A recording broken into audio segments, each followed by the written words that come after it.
Mais écoutez, bonjour à tous et donc bienvenue pour ce webinaire Innova qui est donc consacré aux douves et aux parents fiston. Donc pour nous en parler, donc Laurent Saboureau, vétérinaire, à qui vous pourrez poser vos questions. Salut Laurent. Bonjour à tous. Donc Laurent, il va nous présenter pour chacun de ces trois parasites leur cycle. Ça va être quand même mieux à comprendre comment les brebis se parasitent et les agneaux, les signes cliniques. Ensuite, tout ce qui est mode de prévention. Et pour terminer, les molécules utilisables euh, à l'heure actuelle. Donc, pour poser vos questions de solutions, soit vous mettez un message dans le chat, soit vous levez la main. Vous voyez, c'est la petite main là qui est tout en haut de votre écran. Vous appuyez dessus et je vous donnerai la parole pour poser vos questions directement à Laurent. Et enfin, je voulais vous dire que ce webinaire est enregistré et donc que vous recevrez le diaporama avec l'enregistrement. Aussitôt que ce sera en ligne, on vous l'enverra. Voilà, donc Laurent, pour commencer, tu nous proposais un peu de repositionner ces trois parasites par rapport aux autres parasites internes. Oui, tout à fait. Les ovins peuvent héberger, comme vous le savez, différents groupes de parasites. Alors, il y a ceux dont on parle assez régulièrement et pour cause, parce qu'on est confronté à pas mal de développement de résistance. Ce sont les nématodes, ce qu'on appelle les strongs plus généralement. Donc ces strongs, ils peuvent être localisés dans l'appareil respiratoire, hein, les dictiocoles, les protostrongs, et puis également les strongs gastro-intestinaux qui sont eux localisés dans l'appareil digestif, donc soit dans la caillette avec le célèbre hémoncus, hein, strong de la caillette, dans l'intestin grêle, comme les trichostrongylus, les nématodirus, et puis éventuellement également dans le côlon. Donc ça, ce sont les strongles. On a également les cestodes, et représentés chez l'agneau, tout particulièrement par Mognesia, qui est le ténia, en fait, hein, de l'agneau. Et puis, à côté de ces parasites, eh bien, il y a effectivement les trématodes. Alors, les trématodes, ils sont localisés pour deux d'entre eux dans le foie et dans les vésicules annexes, en particulier la vésicule biliaire. C'est Fasciola hepatica, donc la grande douve, et Dicrocelium lanceolatum, la petite douve. Et puis également pour le paramphistome, une localisation dans le rumen, en tous les cas pour les adultes de ce parasite. Alors, les trématodes, ce sont des platelmintes, et comme le nom l'indique, ce sont des vers plats, contrairement aux strongles, qui sont eux dits des parasites ronds, des vers ronds. Voilà un petit peu le panorama du parasitisme interne. Et donc, on va s'intéresser ce matin plus particulièrement aux trématodes, donc les deux douves, et puis le paramphistome. Alors, ce que je vous propose, c'est de commencer par la grande douve, donc Fasciola hepatica, que vous voyez ici, sur une coupe de foie. Donc, vous voyez que c'est un parasite, lorsqu'il est adulte, qu'on voit très facilement à l'autopsie ou dans le foie récupéré à l'abattoir, à condition bien évidemment qu'on fasse des coupes au niveau du foie, qu'on presse les marges de la coupe, et puis dans le flot de sang qui va ressortir du foie, on va retrouver ces parasites. Donc on voit mieux ici isolé sur un gland, hein, et puis là à la loupe binoculaire. Donc parasite relativement imposant et qu'on voit relativement bien. Alors, ce parasite, pour le comprendre, c'est bien de regarder un petit peu son cycle. C'est un cycle avec un hôte intermédiaire, un seul hôte intermédiaire, donc c'est pour ça qu'on parle d'un cycle monoxène. Et cet hôte intermédiaire, c'est une limnée, qu'on appelle la limnée tronquée, hein, parce que à sa base, elle est coupée. Enfin, on a l'impression que la coquille est coupée. C'est un mollusque aquatique, donc dans les zones et les terrains et sur les terrains humides, qui a une activité optimale à 22 degrés, donc et une vie entière en été et en hiver. Donc ça veut dire qu'on va retrouver cette hôte intermédiaire plutôt au printemps et en automne, et on va avoir des contaminations des animaux qui vont ingérer, hein, alors pas ce mollusque directement, hein, mais qui vont ingérer une phase intermédiaire de la petite douve, plutôt au printemps ou à l'automne. Alors, effectivement, c'est pas la limnée qui est consommée, puisque si on regarde le parasite, donc l'ensemble des ruminants auxquels qu'on a l'habitude de côtoyer peuvent être sensibles à la grande douve. Donc les immatures de grande douve se développent dans le parenchyme hépatique, dans le cœur du foie. Les adultes, eux, sont localisés dans les canobilières du mouton. Ils vont se reproduire, ils vont produire des œufs et qu'on appelle des miracidiums qui vont être émis par les fesses dans le milieu aquatique ou en tous les cas sur les zones plutôt humides. Si ces zones effectivement relativement humides, ce parasite va être ingéré par cette limnée, cette hôte intermédiaire, dans lequel il va se développer pendant 3 mois. Donc vous voyez que c'est un cycle qui est relativement long. Les lignées tronquées vont émettre dans le milieu extérieur une autre forme du parasite qu'on appelle la métacercaire, donc une sorte de forme larvaire, et puis c'est cette métacercaire qui va être ingérée par le mouton, qui va donner un immature, les Adoescaria, qui vont se développer dans le foie du mouton. La période prépatente, vous voyez qu'elle est relativement longue, c'est-à-dire 9 à 10 semaines, entre le moment où le mouton se contamine et le moment où on va avoir à la fois les adultes qui vont être responsables d'une partie des symptômes et l'émission des œufs dans le milieu extérieur pour boucler le cycle. Ça veut dire qu'en gros, si on a une contamination au printemps, on aura le développement de signes cliniques et émission d'œufs dans le milieu extérieur plutôt à la saison suivante, donc été, et puis sur une contamination à l'automne, on aura ces épisodes en hiver. Donc, un cycle relativement long qui aura des conséquences par rapport au diagnostic et éventuellement à la prévention des signes cliniques de la grande douve. Innovant. Alors, quels sont ces signes cliniques, justement? Ils sont liés au cycle du parasite dans l'animal. C'est-à-dire que les immatures, eux, lorsqu'ils vont être ingérés, donc la métacercaire va être ingérée par l'ovin, elle va passer dans le tube digestif, traverser le tube digestif et passer dans la cavité péritonéale, puis atteindre le parenchyme du foie. Ça veut dire que sur son trajet, on va avoir des inflammations, et en particulier des inflammations de la cavité péritonéale, donc des péritonites. Et puis ensuite, ces immatures, elles vont traverser le parenchyme hépatique, créant des lésions, allant jusqu'à des traces relativement visibles à l'autopsie, voire une hépatite nécrosante. Là, vous voyez qu'on a un foie là qui est plus du tout en état de fonctionner correctement et qui est complètement pris par l'inflammation nécrosante consécutive au passage, là pour le coup, d'un grand nombre probablement d'immatures, donc une forte contamination et donc un animal qui a un foie qui n'est plus fonctionnel, sachant que quand le foie est plus fonctionnel, ça dure généralement pas très longtemps. Autre symptôme, là c'est lié à la présence des adultes. Donc les adultes, c'est à peu près, vous l'avez vu, après 9 à 10 semaines de développement des immatures. Eux vont se localiser dans les canobilières, où ils vont pouvoir rester un grand nombre d'années si on ne traite pas l'animal. Et donc, ils vont être responsables d'un manque de sécrétion du foie, du fait que ces canaux biliaires vont être complètement bouchés par les adultes de grande douve, un manque de sécrétion hépatique dans l'intestin, donc une mauvaise digestion, et avec derrière des signes d'amaigrissement, des signes d'anémie, et puis comme le foie est touché, de muqueuse jaune, donc d'un ictère, et puis comme tout animal qui est atteint par une anémie, une disparition des protéines plasmatiques, et donc un signe de la bouteille qui va apparaître. Donc c'est ce qu'on va voir en fait dans le diagnostic, puisque le diagnostic il passe d'abord par la clinique.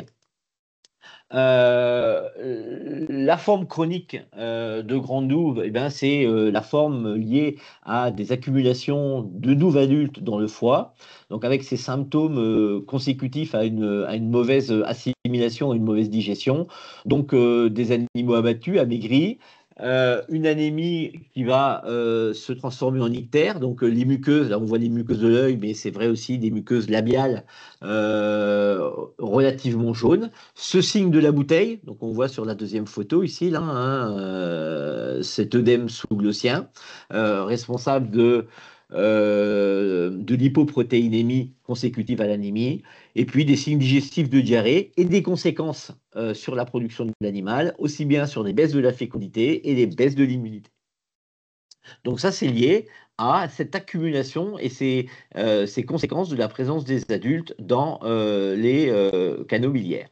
Et puis, on a une phase aiguë qui, elle, qui va apparaître lorsqu'on a une infestation importante et la migration donc des immatures de grande douve dans le parenchyme du foie, avec là également une anémie relativement forte. Donc, on le voit ici, hein, des muqueuses très blanches, et puis ensuite, rapidement, une mort suite à l'hépatite nécrosante. Hein, vous vous souvenez du foie que je vous ai présenté, la photo de foie que je vous ai présentée sur la diapo précédente.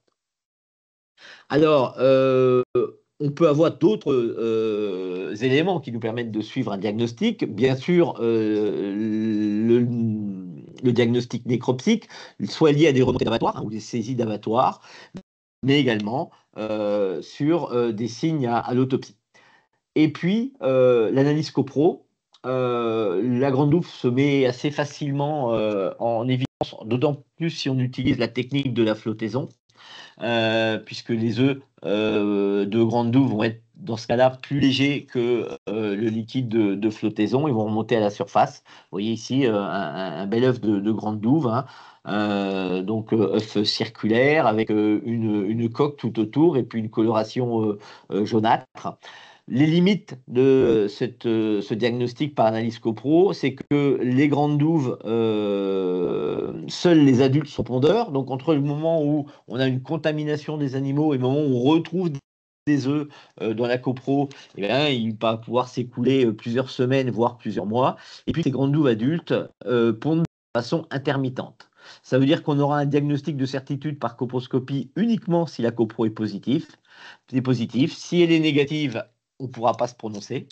Et puis que les résultats de cette copro seront à prendre en compte dès le premier œuf, puisque comme il y a une ponte intermittente, c'est pas parce qu'on n'a pas beaucoup d'œufs qu'on n'a pas beaucoup de parasites dans le foie. Autre diagnostic qui est là beaucoup plus précoce, c'est la sérologie. C'est-à-dire qu'à partir d'une prise de sang sur quelques animaux, du troupeau, on va pouvoir, par un test ELISA, aller rechercher les anticorps qui auront été développés spécifiquement contre Fasciola hepatica, puisque Fasciola hepatica, que ce soit les larves ou les adultes, vont être en contact du sang, hein, de l'animal. On a expliqué dans le cycle et dans la progression au sein de l'animal. Ça veut dire qu'il va y avoir des anticorps qui vont être développés. Ces anticorps se développent assez rapidement après la contamination et le passage des larves dans le parenchyme hépatique, c'est-à-dire en 3 semaines à peu près, on va avoir une sérologie qui va devenir positive. Elle est relativement sensible, c'est-à-dire qu'il y a de bonnes chances d'avoir un résultat positif sur un grand nombre d'animaux contaminés. Petite limite, c'est que ces anticorps vont ensuite rester relativement longtemps dans le sang de l'animal, même après traitement, plusieurs semaines à plusieurs mois. C'est-à-dire qu'on peut se retrouver avec des animaux qui restent positifs en sérologie, mais qui auront été traités et qui n'hébergeront plus de grandes douves. Voilà, c'est une limite, mais qui est une limite moins importante que celle de l'analyse coproscopique. La prévention par rapport à la grande douve, eh bien, tout d'abord, je vous l'ai dit, c'est un parasite qui passe par un hôte, la limnée tronquée, qui est un hôte que l'on retrouve dans toutes les zones humides. Alors attention, quand je dis zone humide, pas seulement dans les rivières, pas seulement sur les mares. Voilà. Dès qu'il y a un peu d'eau, c'est-à-dire en gros une ornière de tracteur par exemple, de l'eau qui va s'accumuler autour des abreuvoirs, toutes ces zones-là suffisent à ce que la limnée se développe. Il n'y a pas besoin d'avoir un volume aquatique relativement important. Donc ça veut dire que toutes les opérations qui vont permettre de limiter les zones humides seront des opérations bénéfiques dans le cadre de la prévention, donc de la limitation du développement de l'autre intermédiaire, donc de la prévention de la grande douve plus généralement sur les ruminants, donc le drainage, la clôture ou la fermeture des bords des bords de cours d'eau, limitation, si on le peut, des ornières, c'est pas toujours évident, et puis attention aux contours des abreuvoirs, je vous l'ai dit, lorsque les contours des abreuvoirs deviennent un peu, entre guillemets, marécageux, c'est une zone très favorable pour le développement de la limnée. Bref, dès qu'on pourra limiter l'accumulation d'eau, on limitera le développement des limnées et donc on cassera le cycle de la grande eau. On peut aussi, dans le cadre de la prévention par rapport aux signes cliniques, éviter leur apparition et derrière la réinfestation des pâtures en limitant l'excrétion des œufs produits par les adultes de grande douve dans le milieu extérieur. Ça veut dire qu'il faudra essayer, lorsque l'on sait qu'on a de la grande douve, quand on est sur des terrains à grande douve, essayer de traiter les animaux en fin de période à risque de contamination, c'est-à-dire fin de printemps, fin d'automne, pour éviter le développement des grandes douves adultes et donc la ponte des œufs et la contamination des pâtures. Et pour ça, il faudra utiliser des produits qui sont assez efficaces dans le cycle et si possible efficaces sur les immatures. Plus on traitera tôt et avec une molécule efficace sur les immatures, plus on sera efficace dans cette prévention à la fois des signes cliniques mais également de la réinfestation des pâtures. Alors, ces molécules, quelles sont-elles? Eh bien, on a un certain nombre de molécules efficaces, 4 plus particulièrement, le triclabandazole, qui est considéré, je dirais, un peu comme la molécule de référence, dans le sens où son efficacité sur les immatures est très rapide, c'est-à-dire que dès qu'on a des immatures de 1 à 2 semaines, on va les détruire avec le triclabandazole. Donc le triclabandazole, il se trouve dans des suspensions commerciales, soit seul, soit associé à d'autres molécules, comme par exemple l'amoxidectine. On a le closantel, qui est également efficace sur des immatures assez jeunes, à partir de 4 semaines. Le closantel, il a l'avantage également d'être efficace, je dirais, entre guillemets, sur de la prévention, c'est-à-dire avec une rémanence, c'est-à-dire qu'en gros, il va être efficace pendant 6 à 8 semaines sur la grande douve. Petit bémol, c'est une molécule qu'il faudra éviter d'utiliser en traitement des animaux déjà atteints de symptômes, et en particulier d'anémie, puisque le closantel, pour être efficace dans l'organisme de l'animal, doit se fixer sur les protéines plasmatiques, et qu'un animal qui a de l'anémie, eh bien, il est en manque, il est en hypoprotéinémie, et donc dans ce cas-là, le traitement est peu efficace. Donc plutôt un traitement avant apparition des signes cliniques, comme on le disait tout à l'heure.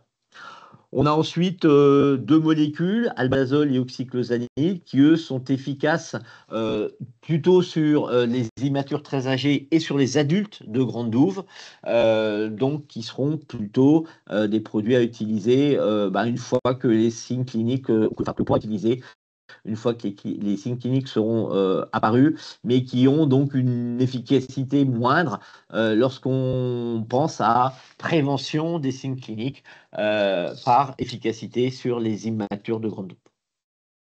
Donc voilà, des molécules qui ont des délais d'attente sur la viande relativement longs pour ce qui est du triclabandazole et du closantel, un peu plus court sur l'albendazole et l'oxyclosanide, avec des utilisations qui ne sont pas possibles sur les brebis laitières, à part l'oxyclosanide qui lui a un délai d'attente sur le lait.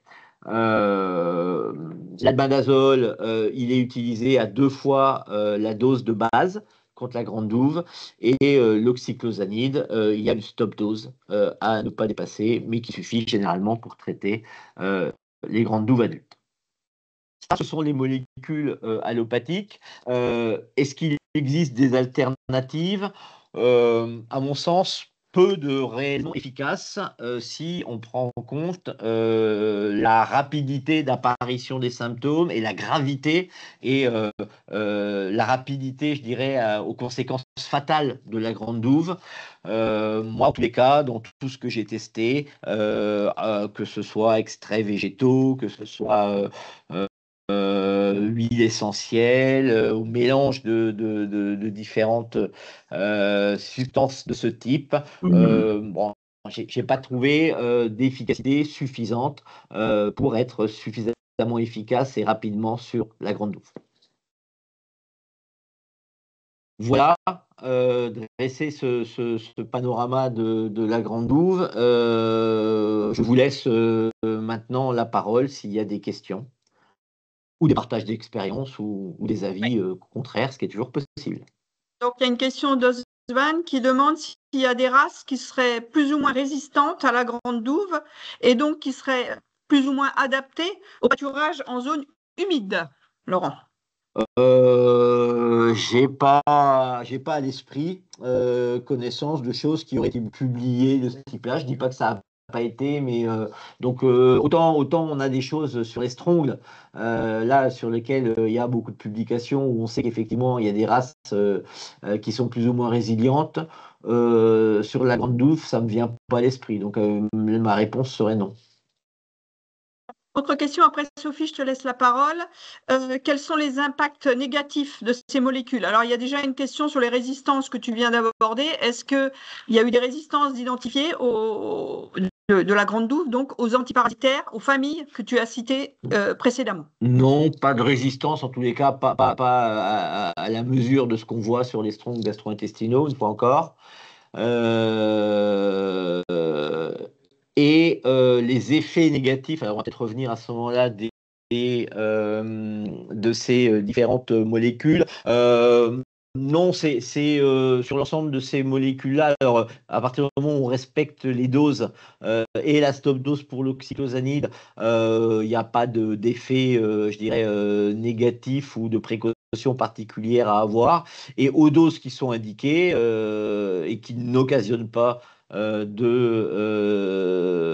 signes néfastes, les molécules sont efficaces. En tous les cas, efficaces sur les stades que je vous ai présentés tout à l'heure. Donc non, on verra que sur la petite douve ou sur le paramphistome, à partir du moment où on est obligé d'utiliser des molécules dans des conditions un petit peu particulières, là, il peut y avoir effectivement des problématiques d'utilisation à certaines périodes ou sur la grande douve, non. Après, la problématique de la grande douve, c'est que parfois, lorsqu'on a des infestations très importantes, en particulier par les immatures, mais également par les adultes, sur des animaux relativement affaiblis, puisque la grande douve a tendance à, je vous l'ai dit, hein, à affaiblir relativement les animaux. Lorsqu'on détruit les grandes douves, il y a forcément une inflammation qui va se créer autour des parasites, parce que vous avez vu que c'est des parasites qui sont relativement imposants. Et on peut avoir quelquefois des chocs toxiniques liés au traitement. Donc sur des animaux sur lesquels on a un traitement qui arrive relativement tard par rapport à l'apparition des symptômes, il n'est pas rare de pouvoir avoir effectivement quelques mortalités derrière le traitement. Alors pendant longtemps, on a dit peut-être dans ces cas-là, quand on est dans ces conditions très particulières hein, de traitement très tardif, peut-être utiliser des produits à des doses un petit peu plus faibles. Par contre, un petit peu plus faible, ça veut dire une efficacité moindre, voilà, et refaire derrière un traitement. Ça arrive, mais dans vraiment c'est des conditions très particulières. De toute façon, dans ces conditions très particulières où le troupeau est déjà très atteint, si on ne fait rien, on a aussi des mortalités rapides. Donc voilà. Je vous précise juste que Laurent ne vous donne pas les noms commerciaux des produits, tout simplement parce que ce n'est pas autorisé. Oui. Sophie, à toi. Oui, bonjour. Vous m'entendez là? Oui, on t'attend, Sophie. Ouais. Je voulais savoir, quand on met des agneaux avec les mères allaitantes à l'herbe, il y a forcément des zones humides. Est-ce que, compte tenu des délais d'attente sur les produits, Est-ce qu'on peut avoir ce risque d'infestation sur des jeunes agneaux? Est-ce qu'il y a du préventif? Est-ce que ça vaut le coup de le faire? Parce que du coup, on ne peut pas les vendre au moment où ils seraient prêts, quoi. Enfin, Ouais, alors vous avez vu que le cycle et la période pré-patente, elle est relativement importante. Donc sur des jeunes agneaux qui seraient ensuite abattus relativement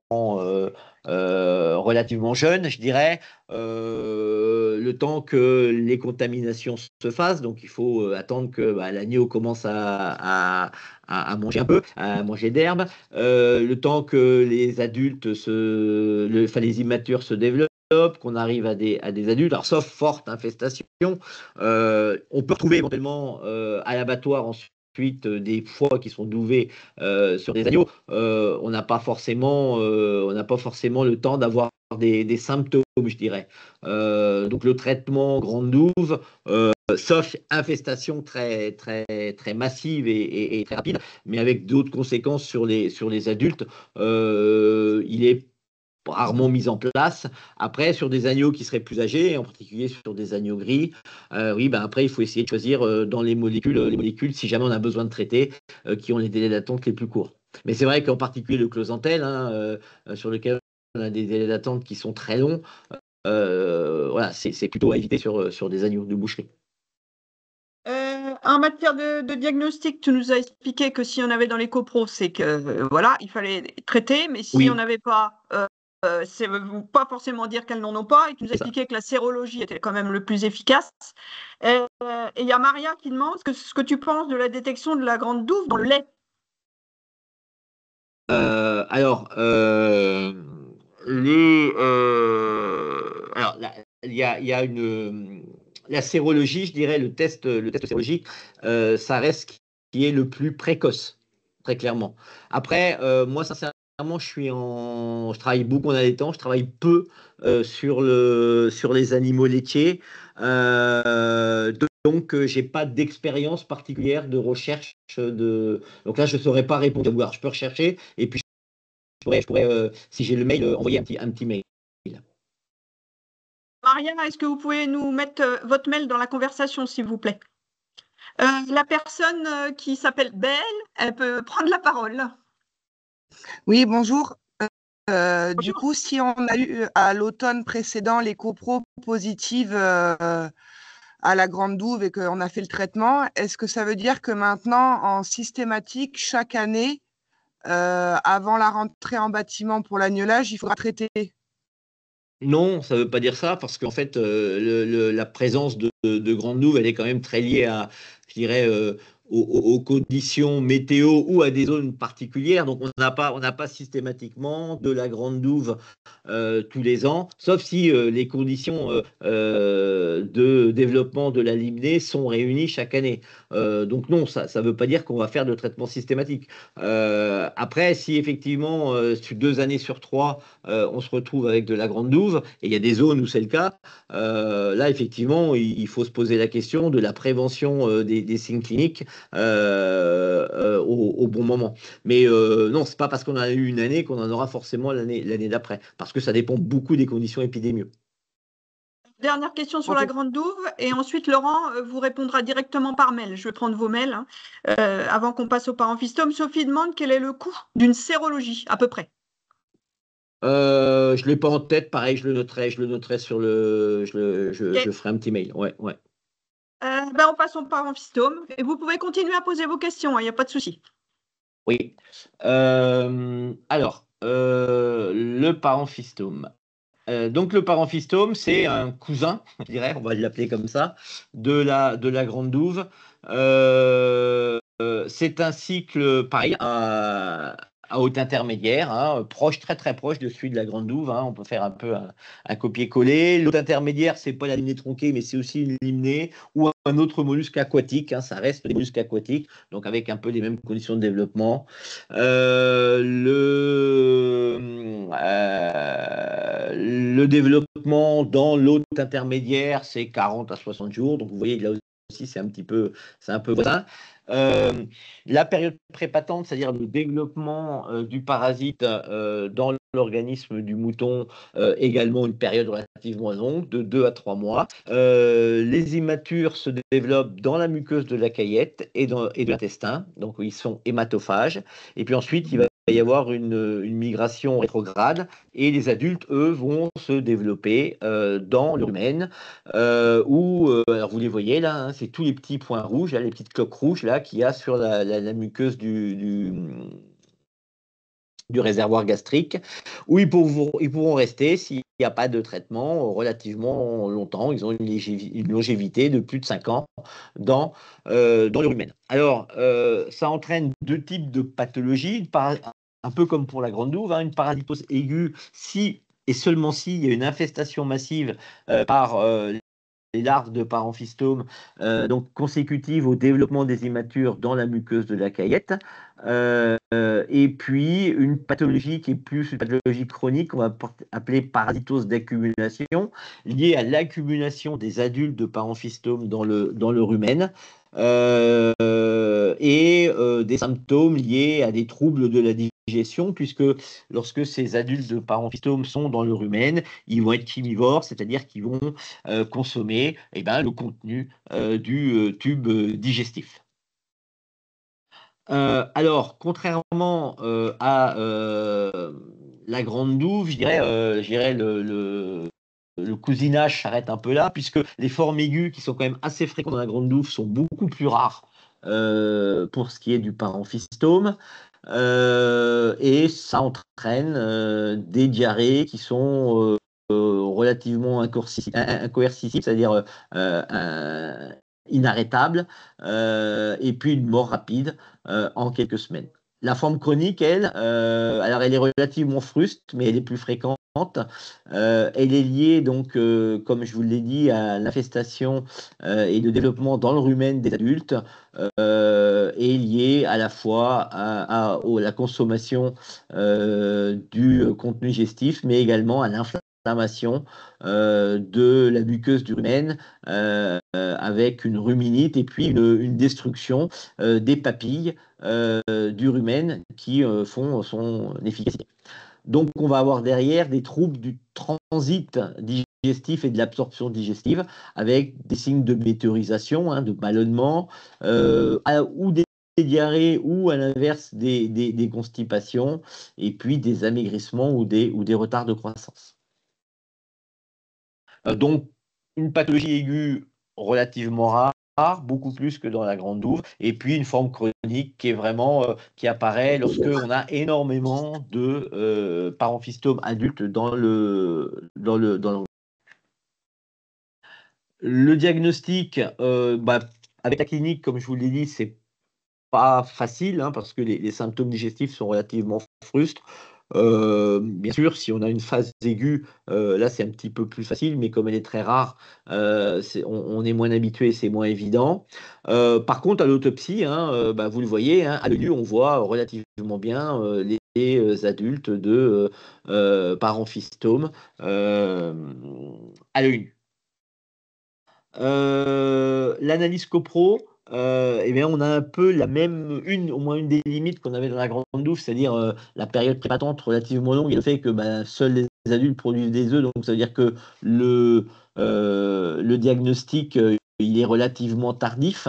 L'œuf de paramphistome, il ressemble à l'œuf de grande douve, sauf que vous le voyez, très clair, contrairement à l'œuf de grande douve qui est, lui, plutôt jaunâtre, comme je vous l'avais présenté tout à l'heure. Alors, le fait que ce soit un diagnostic un peu tardif, c'est moins pénalisant que sur la grande douve, puisque, je vous l'ai dit, c'est une parasitose d'accumulation. Donc, avant d'avoir des symptômes, il faut vraiment qu'il y ait un grand nombre d'adultes qui soient pondeurs. Et donc, on arrive assez rapidement à avoir des œufs dans les crottes, dans les fesses, alors même qu'on n'a pas encore de signes cliniques. Donc, c'est moins pénalisant que pour la grande. La prévention, elle passe par la même prévention, hein, des zones humides qu'on avait pour la grande douve, hein, puisque je vous ai dit, le cycle, il est quand même relativement voisins. Le traitement par rapport face aux signes cliniques, bien sûr, quand on a des signes cliniques et qu'on a identifié qu'il y avait du parenphystome, il est à mettre en place. Sinon, c'est pas parce qu'on en retrouve en copro qu'on est obligé de traiter systématiquement tous les ans. Quelquefois, un traitement tous les 2 ans, ça peut suffire.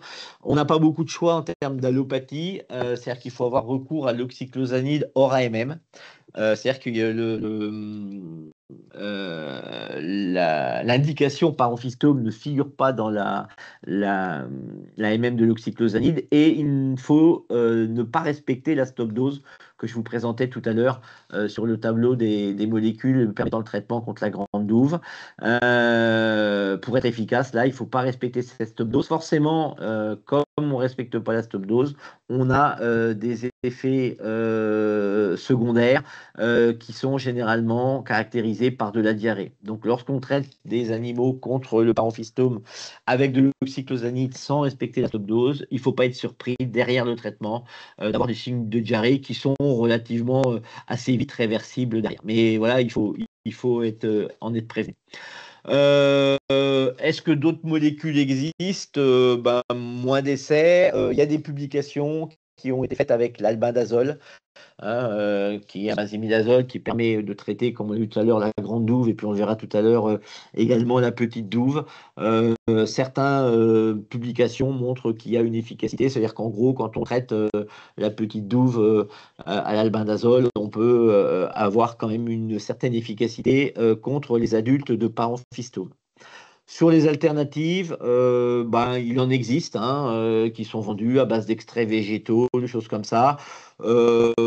J'ai pas vu, moi, beaucoup plus en tout cas, pas d'efficacité supérieure à ce qu'on a sur la grande douve.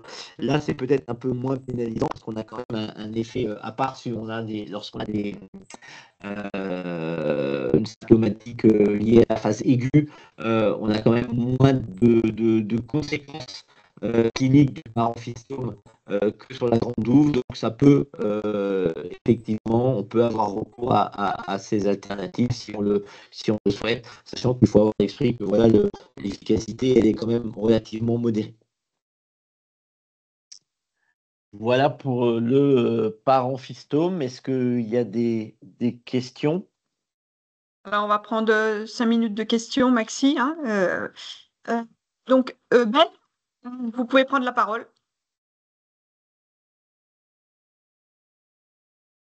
Vous avez pas allumé votre micro. C'est à moi? Oui, c'est à vous. Ah, pardon.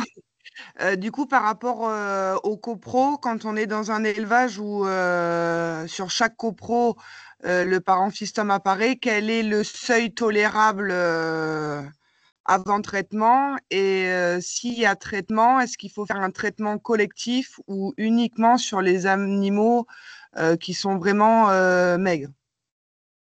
Alors, nous, on considère généralement qu'en copro, on va traiter, on se fixe, on considère, nous, une infestation importante à partir de 300 OPG de parenphystome.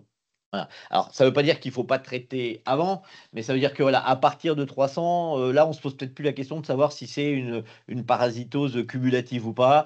On traite. Après, ça dépend un peu aussi des techniques qui peuvent être utilisées. Nous, dans les techniques auxquelles on a l'habitude d'avoir recours, c'est à peu près la limite qu'on se fixe. Ensuite, est-ce qu'on va traiter l'ensemble du lot ou pas? J'aurais tendance à dire que à partir du moment où c'est une pathologie cumulative, qu'on a retrouvé pas mal d'œufs sur une copro de mélange, par exemple, on va plutôt traiter l'ensemble des animaux, mais il serait pas dans le sens où de toute façon la molécule qu'on va utiliser, c'est un benzimidazole. On sait que ces benzimidazoles ont aussi une efficacité sur les stroncs gastro-intestinaux, mais avec des résistances. on peut très bien aussi, pourquoi pas, se dire, je traite plutôt les animaux qui présentent les signes cliniques. Ça m'évite d'utiliser trop l'albendazole. Voilà, ça peut aussi être une stratégie.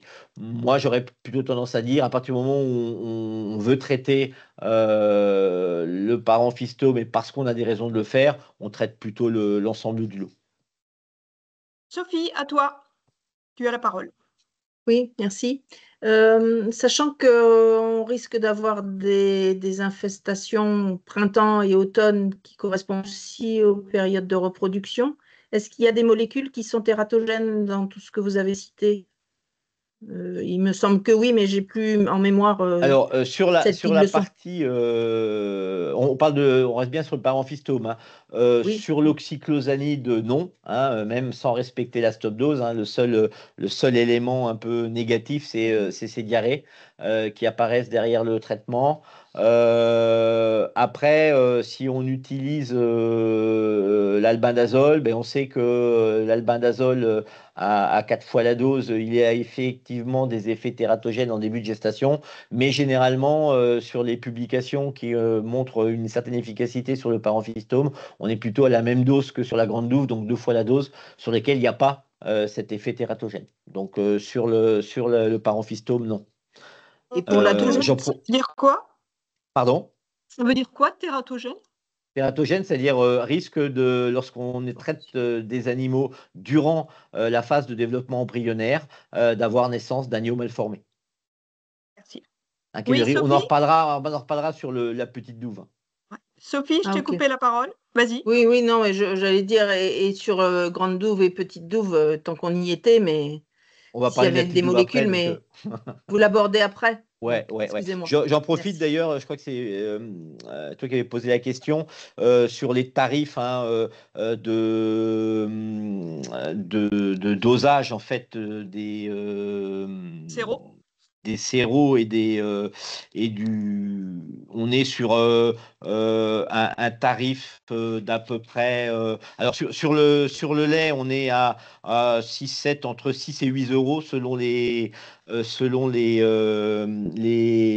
laboratoires, hein. Alors, je réponds aussi à la question, j'en profite puisque j'ai retrouvé là une publication.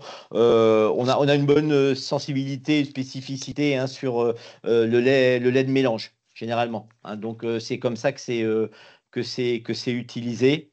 Et puis sur le tarif sérologique, c'est un tout petit peu moins élevé, mais c'est de cet ordre-là, hein. D'accord. Que ce soit, oui, le lait ou la sirop, d'accord. Oui, Ok. oui, Et oui. ça marche plutôt bien sur le Ouais. lait. On est à D'accord. peu près sur le même. Alors, ça peut se faire en individuel, Merci. ça peut se faire en mélange, sachant que il n'y a pas une grosse différence de tarif. Et le mélange, généralement, en sérodiagnostic de la fasciolose, donc on est sur des techniques d'ELISA, hein, ça veut dire qu'on se limite à une dizaine de sérums en mélange. Voilà. Et le tarif, il est à peu près le même qu'on le fasse sur un mélange de 10 sérums ou sur un seul sérum, c'est-à-dire de cet ordre de grandeur de 6 à 8 euros hors taxe. D'accord. Super. Écoutez, je vous propose qu'on termine avec la petite douve, qui n'est pas une mince affaire. Alors, la petite douve. Alors, tout d'abord, ça n'a pas de lien avec la grande douve. C'est pas la petite douve, c'est pas l'immature de la grande douve, c'est bien deux parasites complètement différents. Pourquoi on parle de petite et de grande douve? Vous le voyez ici sur la photo, c'est juste que à sa taille adulte, la petite douve est beaucoup plus effilée et un peu plus petite que la grande douve. C'est juste pour ça. Mais comme leur nom l'indique, hein, Fasciola hepatica et Dicrocelium lanceolatum, c'est bien deux parasites différents, même si c'est deux trématodes. Là, on est sur un parasitisme qui, en termes de fréquence, et qu'on retrouve beaucoup plus fréquemment sur les ovins que sur les deux précédents parasites, et sachant que les ovins ont une sensibilité supérieure aux autres ruminants. Donc, la petite douve, elle va avoir la caractéristique, elle, de être localisée, comme on le voit ici, là, avec des épaississements dans les canaux biliaires, donc canaux biliaires du foie, et puis également canal cholédoque entraînant, reliant en fait la vésicule biliaire à l'intestin. Et donc on voit ici là cette forme beaucoup plus effilés que la grande douve.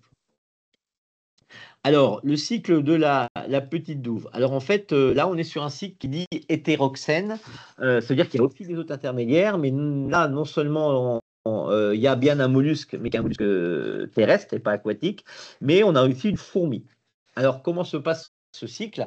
Alors, si on reprend à partir du moment où l'animal, le mouton, va se contaminer, le mouton il se contamine en consommant un des hôtes intermédiaires de la petite douve, c'est-à-dire la fourmi. Euh, Cette fourmi, lorsqu'elle s'est elle-même contaminée en ingérant des cercaires sur la pâture, eh bien, il y a la cercaire qui contamine la fourmi va avoir un effet de manipulation du comportement de la fourmi. C'est-à-dire que la fourmi contaminée va se crisper, va avoir une crispation de ses mandibules et une paralysie en haut des brins d'herbe. Ce qui va, vous le comprendrez assez facilement, augmenter la probabilité que cette fourmi soit ingérée par un mouton, puisque si la fourmi elle est en haut du brin d'herbe et qu'elle ne bouge pas, quand l'animal va venir consommer ce brin d'herbe, eh ben, il y a de fortes chances qu'il ingère cette fourmi, qui, si elle est contaminée par une cercaire de petite douve, eh bien, cette cercaire va se développer et atteindre un stade adulte en 5 à 6 semaines. Donc là aussi, on est sur des cycles, une période prépatente relativement longue. La ponte débutant, elle, à peu près 3 à 5 semaines après que la petite douve ait atteint sa forme adulte dans le foie et la vésicule biliaire du mouton.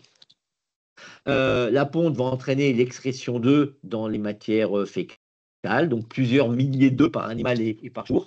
Et ces œufs de petite douve sont très résistants dans le milieu extérieur. Elles peuvent y résister pendant environ 5 ans. Ces œufs sont ingérés par un mollusque qui cette fois est un mollusque terrestre, donc qui est le deuxième hôte intermédiaire du cycle de la petite douve. Mollusque qu'on va plutôt, contrairement à la limnée qui était un mollusque aquatique, retrouver plutôt dans des zones relativement sèches, en tous les cas pas les zones humides, et plutôt sur des sols qui sont calcaires et ou basiques. Là encore, l'évolution de la petite douve dans l'organisme de ce mollusque est relativement lente.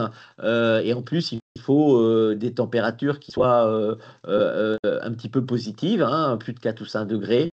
Mais si ces conditions sont réunies, et après cette phase d'évolution relativement longue, il y aura émission par l'œuf en fait, de grappes dans du mucus de grappes de cercaire qui seront eux-mêmes consommés par la fourmi et le cycle se déroule ainsi. Donc ça veut dire qu'en gros, vous voyez que le cycle dans le mouton, eh bien, c'est une dizaine de semaines, et puis la phase extérieure, c'est 5 à 6 mois. Donc le cycle de la petite douve, c'est un cycle qui est relativement long.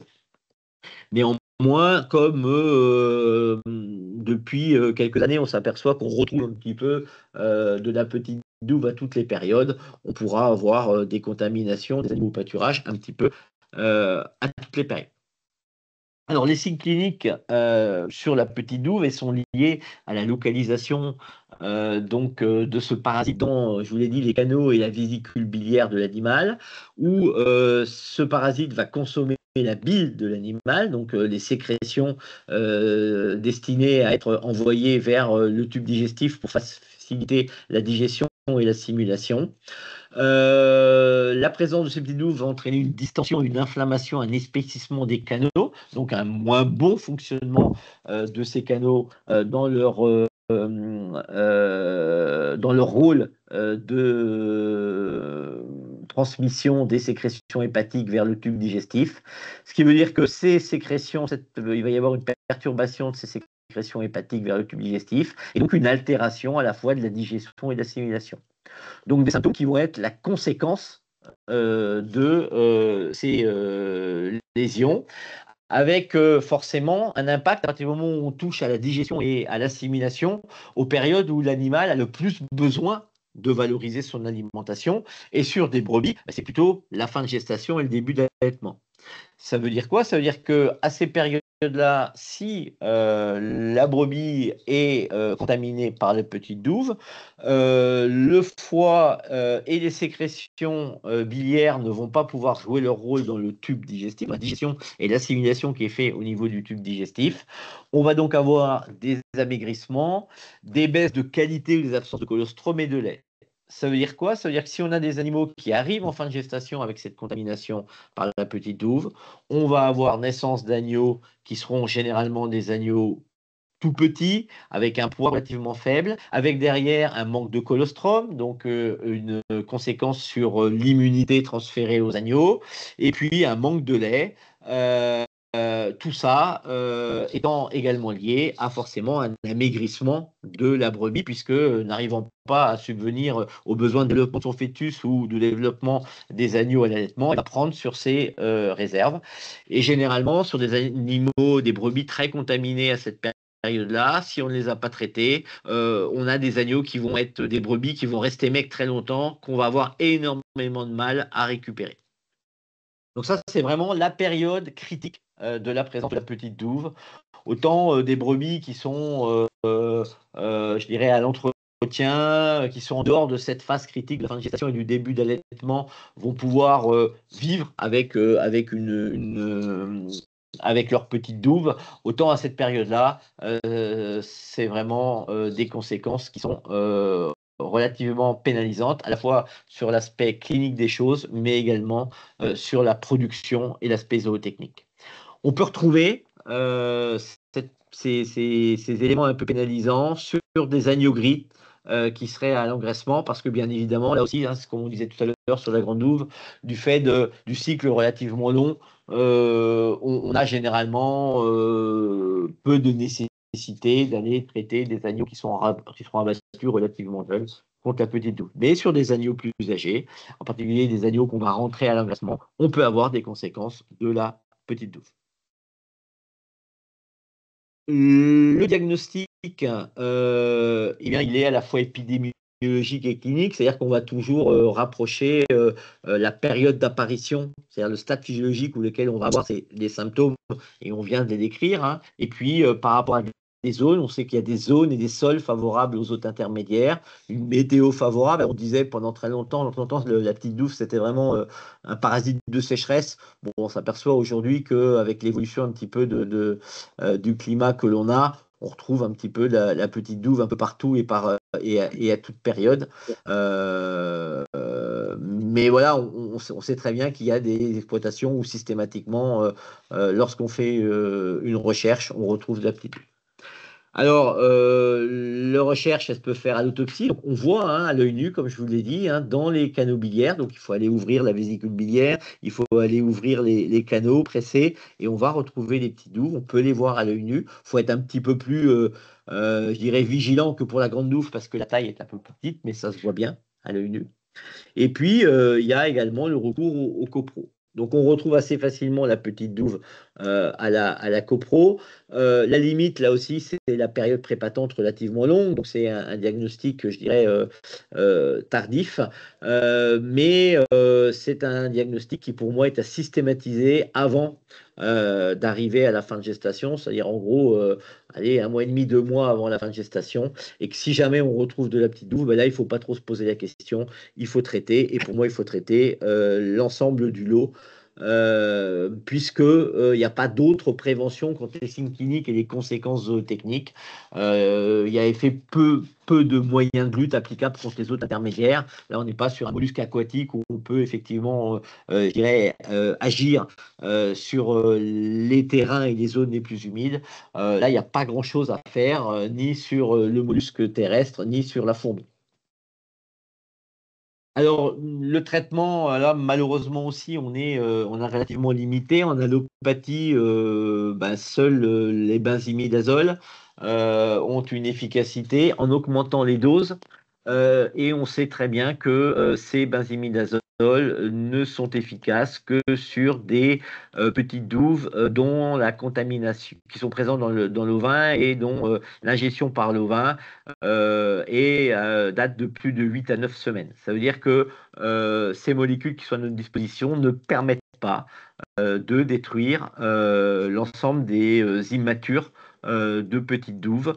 Donc ça veut dire qu'à chaque fois qu'on traitera, on laissera forcément dans le foie, si les contaminations ont lieu depuis un certain temps, des petites douves.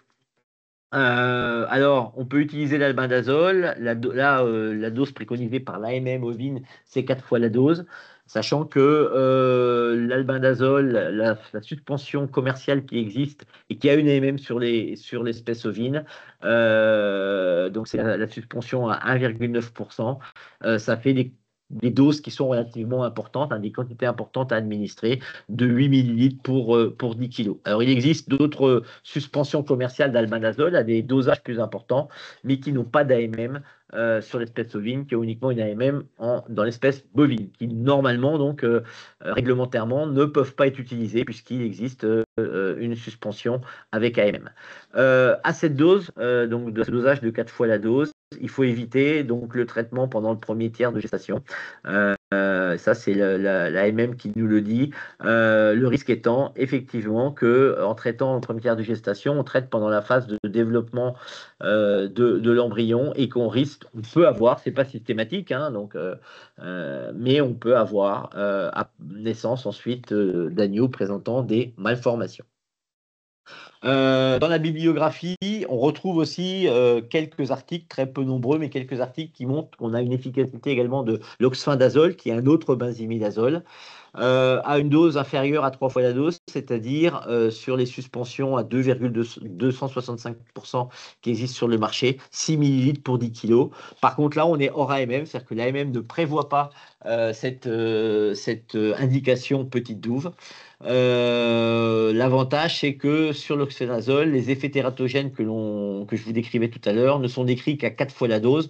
Or là, on utilise l'oxfenazole à moins de 3 fois la dose. Donc, on n'a pas cette limitation d'utilisation sur le premier tiers de gestation. Mais donc là, on est uniquement sur, je dirais, prescription vétérinaire hors AMM. Par exemple, lorsqu'il peut y avoir des ruptures, ce qui arrive de temps en temps. Pas de données publiées vraiment sur les résistances de la petite douve à ces traitements. Néanmoins, on pose quand même un certain nombre de questions.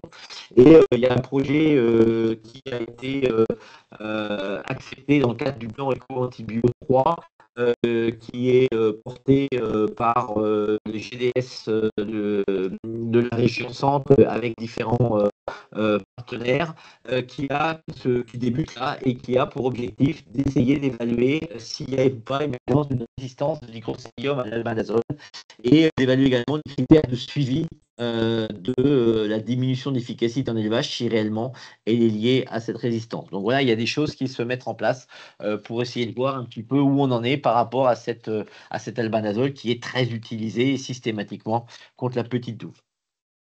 Alors, on peut avoir d'autres solutions lorsqu'on a des résultats de traitement qui ne sont pas ce qu'on souhaite réellement, sachant que, attention, je vous l'ai dit tout à l'heure, ces molécules ne sont efficaces que sur les adultes de petites douves, donc sur des contaminations après 8 semaines. Donc, on peut avoir des solutions alternatives à base d'huile essentielle et ou d'extraits végétaux. Donc, je vous ai mis quelques exemples. À titre personnel, j'avais fait en 2018 un essai comparatif entre le netobima, qui était la molécule de référence qui n'existe plus aujourd'hui sur le marché de traitement de la petite douve. Et j'avais traité des béliers, un lot de béliers avec ces extraits végétaux, un lot traité avec uniquement le netobima et un lot traité avec une association netobima et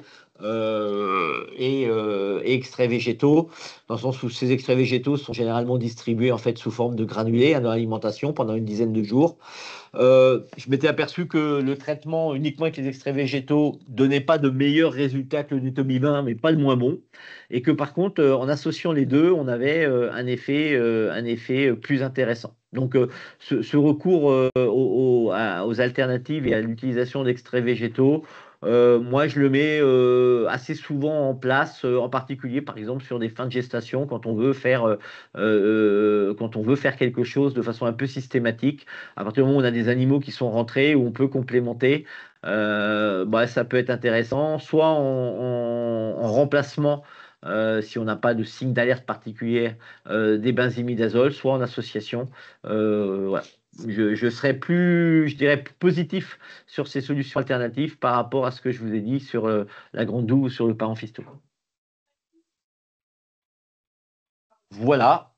On est à peu près dans les temps et il peut rester Voilà, on quelques est dans les minutes pour temps. On des va questions. prendre 2-3 questions. Donc, Sophie nous demande pourquoi le produit à base de Netobimin, qui était quand même très, très utilisé, n'est plus disponible sur le marché.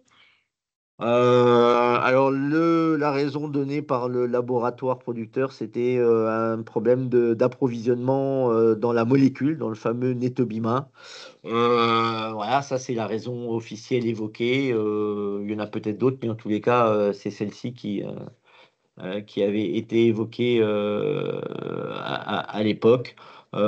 Probablement aussi qu'à un moment donné, et ça c'est vrai pour ce produit-là, mais pour d'autres, il y a probablement aussi des raisonnements de rentabilité économique qui sont entrés en jeu. Bon, ça c'est que mon avis. L'éleveur me demande, il me dit qu'il a, à chaque fois qu'il fait des copros, il a de la petite douve, mais en grand nombre, hein, autour de 200 OPG. Et il demande s'il faut traiter systématiquement, si les brebis sont en bon état, est-ce qu'il faut le faire ou pas. Moi, j'aurais tendance à dire, comme j'ai dit tout à l'heure, c'est traitement systématique 1 mois et demi avant la mise bas. Et se En poser cette dehors, question. s'il n'y a pas de symptômes, moi, je ne fais pas traiter. Ouais. Et il se posait la question quand même, juste avant la mise en lutte, si vraiment il a des niveaux d'excrétion importants, sachant qu'on ne peut pas faire le produit, la plupart des produits en lutte, il se demandait si voilà, il fallait qu'il le fasse avant la mise en lutte, ce printemps. Ou pas. On peut, ça, oui, je comprends en disant, bah, voilà, si à un moment donné ça dérive et que voilà, on a quand même très peu de, enfin, ma petite expérience, très peu de conséquences réellement, je dirais, cliniques et zootechniques en dehors de la période de fin de gestation. Donc, par contre, pourquoi pas dans ce cas-là, avant la mise à la repro, si on a possibilité hein, d'utiliser une alternative. Oui. Marianne nous demande, est-ce qu'il faut faire une association armoise plus cannelle plus ail ou l'un des trois seulement? Moi, j'utilise l'association parce que je suis pas spécialiste de la phytothérapie. Après, les spécialistes pourraient vous dire, en fonction de l'existence de symptômes ou pas, l'existence de voilà, d'utiliser l'un ou l'autre. Bon, moi, je vous ai mis cet exemple parce que c'est l'association que j'utilise moi, mais on peut faire autrement. Là, après, il faut se rapprocher des spécialistes de la phytothérapie et des producteurs de ces produits-là pour avoir un avis plus avisé. Et pour la dernière question, je suis désolée, je ne peux lire que la fin. Et quel protocole d'administration? Donc, je ne sais pas, Laurent, si tu as accès au début du message, toi, sur ta conversation. Non, parce que Ou j'étais pas sur le. ou si la personne veut lever la main, parce que là, je vois pas votre message. Tu vois, là, tu vois. Je comprends. Ça, je te trouvais détendu là. Ah oui, c'était quel protocole d'administration par rapport à l'association voilà. Bon, moi, sur le produit, moi, sur le produit que j'utilise, hein, voilà, c'est pas un médicament, donc je peux donner le nom, c'est le Phytanate Ox. Moi, donc c'est un dosage journalier, donc une distribution journalière pendant 10 jours. Je pense que c'est peut-être ça la question. Bon, est-ce qu'on a répondu à votre question? Ouais. Alors, la dernière, pour le coup, Sophie, si vous voulez prendre la parole. Non, c'est bon, c'est moi qui avais rajouté cette notion de protocole. Merci beaucoup. Très bien. Bon, bah écoutez, je vous propose qu'on s'arrête là. Merci beaucoup, Laurent, une fois de plus. Merci à tous pour toutes vos questions. Donc, le prochain webinaire Innova, il aura lieu le 10 juin et il est consacré aux chiens de conduite, son choix, tout ce qui tourne autour de l'apprentissage pour en faire un vrai allié et qui travaille très bien. Voilà. Écoutez, à bientôt tout le monde et à la prochaine fois. Merci à toutes et tous. Au revoir. Merci beaucoup. Au revoir. Bonne journée. Au revoir. Au revoir, merci. Au revoir.